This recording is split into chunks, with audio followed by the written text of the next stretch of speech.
Good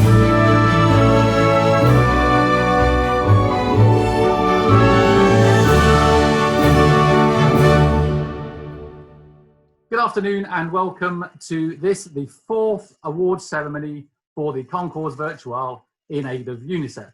And today it's the chance of the pre-war Supercars, Class D, and sponsored by the Classic Motor Hub.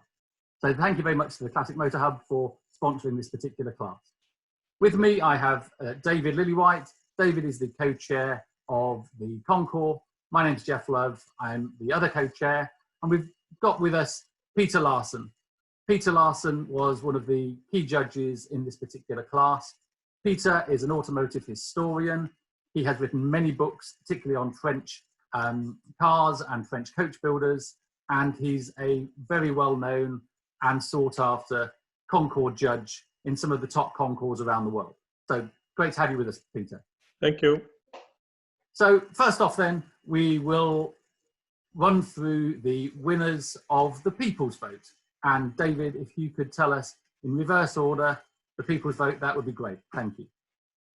Okay, so once again, really interesting vote. Lots and lots of votes coming in, which is fantastic. Thank you to everybody who voted.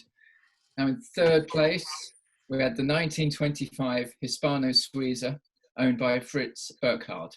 Absolutely fantastic car. Congratulations to Fritz. In second place, the 1907 Thomas Flyer, owned by the National Automobile Museum. Sorry. Again, an amazing car that did an incredible journey. In first place, we have the 1904 Napier L49, owned by Serdal Singh. Congratulations, Serdal. An amazing car and a very early car for this. So there you go. Thank you very much. Thank you, David. Now we'll move on to the main event, which is the Judges Awards. And to help you with this will be Peter. Now, there were 17 cars in the pre-war supercar class. And they range from a 1904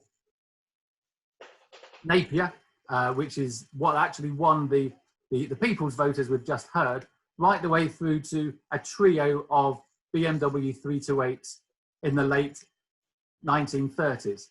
So, Peter, how did you go about choosing between such a broad range of cars and a range which was, some would argue, yeah, what is a 1904 a supercar? How did you go about? Well, in the beginning, we did spend quite a time going around the mulberry bush. I have to say, I think that having 17 cars in a class, in all my experience, it has to be some kind of world record in itself. And of course, the span in years is about 35 years from the oldest to the youngest. So we sort of had our work cut out for us. So what we did was that we had, and I will say with the various people who were there, who are all extremely experienced and very good, we had erudite discussions about what constitutes a supercar. And we ended up reaching a form of, shall we say, loose consensus, in that a supercar is something that must outshine its contemporaries. It must be greater, it must be grander, it must have great power, it must have interesting and beautiful engineering solutions. If it's a 20s and 30s car, it should have lovely coachwork and great handiwork, high quality, and so on and so forth.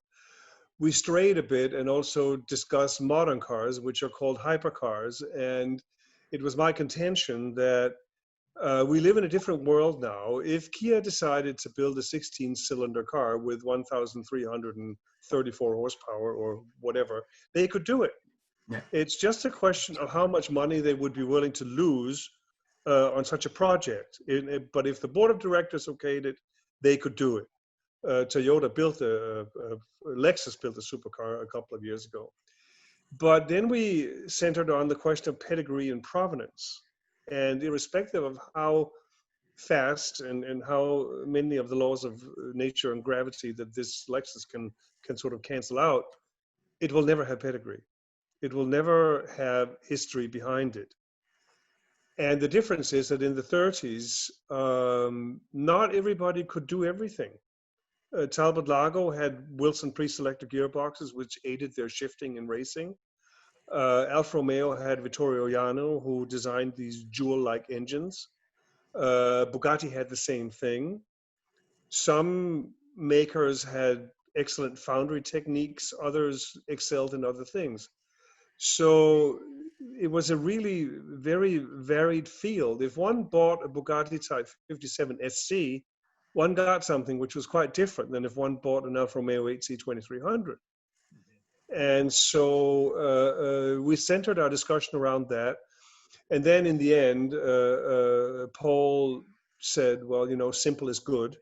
So why don't each of the judges provide a top 5 list? And from there, we sort of winnowed it down. We weighted it and winnowed it down. And then we ended up with 3 possible cars, and then we voted on those. And that's how we narrowed it down. And I will say that the winner in the class, or rather I should start with from the bottom going up, sorry. Number 3 is the 1931 Bentley 8-liter by Corsica. And that is one of W.O. Bentley's great designs. And it's a massive car. It's large in every way.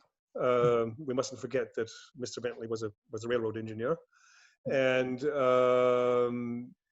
it was the 4.5 liters at Le Mans that earned the epithet from Ettore Bugatti that they're the fastest trucks in the world. But they're magnificent cars, and therefore it is a worthy 3rd place in a supercar category. It's a great car. Number 2 is the 1907 Thomas Flyer, which was a surprise to me because it's a very early car to be considered in a supercar category.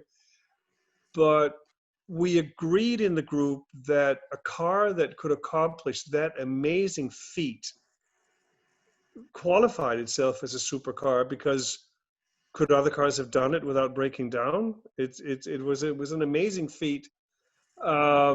Engineering wise, it's maybe not all that special, but it's a worthy 2nd place. And then number 1 is. So just on that, I think it's really interesting. You said earlier that it's about how it compares with its contemporaries. Yes. And I think the 1907, from that perspective, compares very well. I would agree. Yes. Around. Yes, I would agree. And then number 1 is the Duesenberg Model J. And I've been into Duesenbergs ever since I was a boy. I got into old cars because my father bought me a monogram model kit of a S.J. Duesenberg, and sort of that's how I got started. So I have a soft spot for Duesenbergs. And when that was introduced in 1928 at the New York Motor Show at the Waldorf Astoria as a 1929 model, that car outshone virtually every road car on the planet. So much so that it went into the language. It's a doozy is something that one can still say. And so it was something so expensive, so extravagant, so otherworldly. The chassis price alone was $8,500 when it was introduced, going up to $9,500 when the supercharged SJ came in 1931. With the cheapest Duesenberg you could get was the Murphy Roadster, which was $13,500, which was a huge amount of money. It was twice the price of a Cadillac V16, with all in, with body and everything. So the power, the engineering, the double overhead cam engine with 4 valves per cylinder. And Duesenberg had been very active in racing. Eric Labancourt bought Duesenberg in 1926 and gave Fred Duesenberg the brief to create the world's greatest car, or the world's finest automobile. And the racing heritage of the Duesenberg brothers is evident in the construction and design of this car. So to me, yes, a Duesenberg Model J is a supercar. No ifs, ands, or buts about it. This car has a lovely boat tail body, speedster body by Murphy, who was the most prolific coach builder on Duesenberg chassis. And the rear deck is polished aluminum. It's just an absolutely wonderful thing. Yeah, it's a beautiful car, isn't it? Really Yes. beautiful. And Yes. it's housed in the Cord, Auburn, and Duesenberg Museum. Yes. So it's got a good. It's held in a great place to look after that particular car. Have you ever been there?